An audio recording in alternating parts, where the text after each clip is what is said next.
덴마크의 작가 안데르센의 동화 중에 미운 오리 새끼라는 작품이 있습니다. 그런데 사실은 이 내용이 작가 본인의 이야기라는 것입니다. 안데르센은 구두 수선공의 아들로 태어났습니다. 어머니는 세탁부로 일했고 아버지가 병으로 일찍 돌아가시면서 가장 형편이 더욱더 나빠졌습니다. 어린 안데르센도 공장에서 일을 해야만 했다고 합니다. 가난 때문에 교육받는 건 생각할 수도 없었고 그에게 배우라는 꿈이 있었긴 했지만 그 꿈을 따라가기는 너무나 어려운, 포기해야만 상황이었던 것이죠.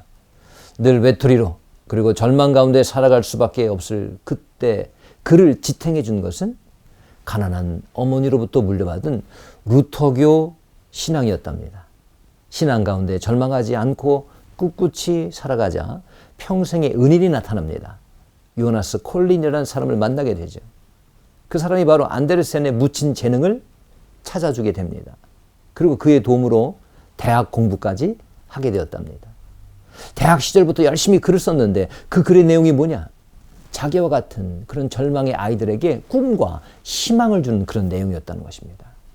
결국 그의 작품이 인정받게 되어서 덴마크의 자랑거리가 되었고 그의 장례식에는 덴마크 전 국민이 슬퍼했고 국왕과 왕비까지도 그의 장례식에 참석했다는 것이죠. 이렇게 그는 세계를 빛낸 10인의 루터교인의 한 사람으로 뽑히게 되었답니다. 안데르센 자신이 결국 백조가 된 미운 오리 새끼였던 것입니다. 여러분, 우리는 그런 종류의 이야기를 들으면 참 위로가 되죠.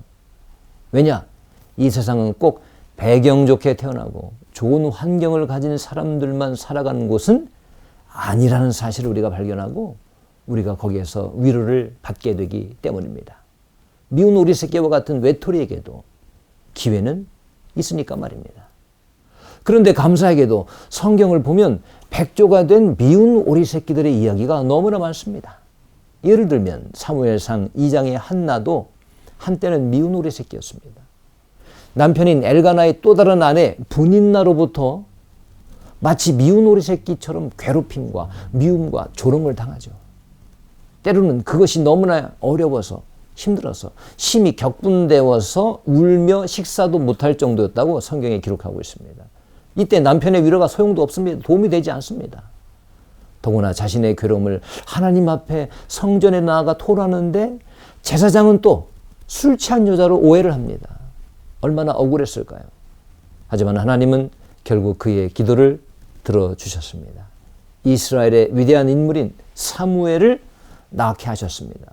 그것뿐만 아니라 그의 그동안의 서름, 외로움을 다 갚아주셨습니다. 그리고 마치 훨훨 나는 한 마리의 백조처럼 날아오를 수 있게 해주신 능력의 하나님을 찬양하는 것이 바로 사무엘상 2장의 내용입니다.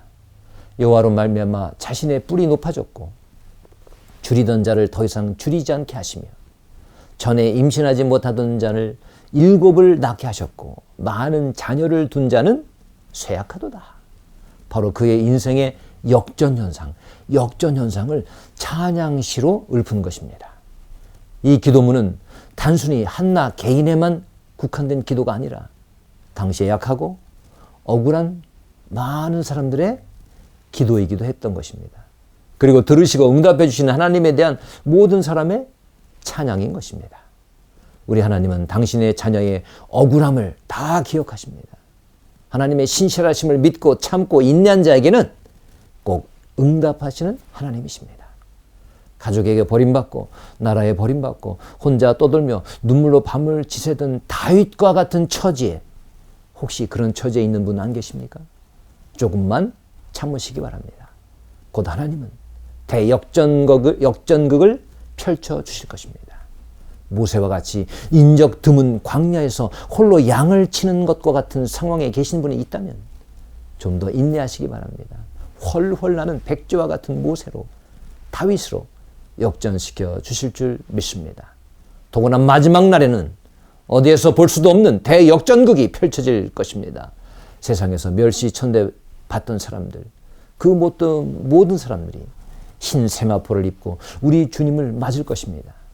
그때 하나님 모르고 세상의 전부인 줄만 알고 교만으로 살았던 사람들, 여러분들을 멸시했던 사람들, 흰 세마포를 입고 주님의 영접을 받는 여러분을 보고 침을 질질 흘리면서 부러워하게 될 날이 반드시 오게 될 것입니다. 변모된 여러분의 모습을 보고 말이죠. 그러므로 끝까지 믿음을 잘 지켜 대역전극을 맛보시는 여러분 되시기를 주님의 이름으로 축원합니다.